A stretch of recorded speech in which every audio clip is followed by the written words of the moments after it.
भारतीय न्याय संहिता में सेक्शन 61 में क्रिमिनल कॉन्स्पिरेसी यानी कि आपराधिक षड्यंत्र को डिफाइन किया है और उसके पनिशमेंट को बताया गया है।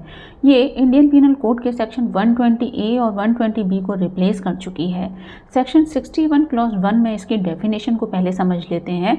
तो जब दो या दो से अधिक व्यक्ति किसी ऐसे कार्य के लिए समझौता करते हैं जो कि वो कार्य इल्लीगल हो या फिर कार्य भले ही इल्लीगल ना हो लेकिन उसके करने का तरीका इल्लीगल हो, तो वो आपराधिक षड्यंत्र में यानी कि क्रिमिनल कॉन्स्पिरेसी में आता है।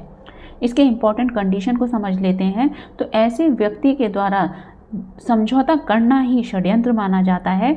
वो कार्य भले ही इल्लीगल ना हो लेकिन उस कार्य को करने के लिए जब एग्रीमेंट को आगे बढ़ाया जाता है तो उसके किसी एक पक्ष के द्वारा किसी इल्लीगल तरीके से उस कार्य को करना ही वो क्रिमिनल कॉन्स्पिरेसी में शामिल हो जाता है। अब आते हैं इसके एसेंशियल्स पर, जिसमें पहला है दो या दो से अधिक व्यक्तियों का होना, दूसरा है एग्रीमेंट यानी कि उस इल्लीगल कार्य को करने के लिए एग्रीमेंट या फिर मीटिंग ऑफ माइंड का होना, और तीसरा है इल्लीगल ऑब्जेक्टिव यानी कि वो कार्य इल्लीगल होना चाहिए या फिर उस कार्य को करने का तरीका इल्लीगल होना चाहिए।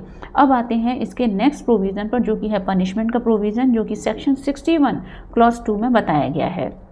तो कॉन्स्पिरेसी की पनिशमेंट उसके ऑफेंस के सीरियसनेस के आधार पर डिपेंड करती है, जिसमें पहला है सीरियस ऑफेंस जिसमें डेथ पेनल्टी, लाइफ इम्प्रिजनमेंट या फिर 2 या 2 से अधिक साल के रिगरस इम्प्रिजनमेंट के आधार पर पनिशमेंट को बताया गया है।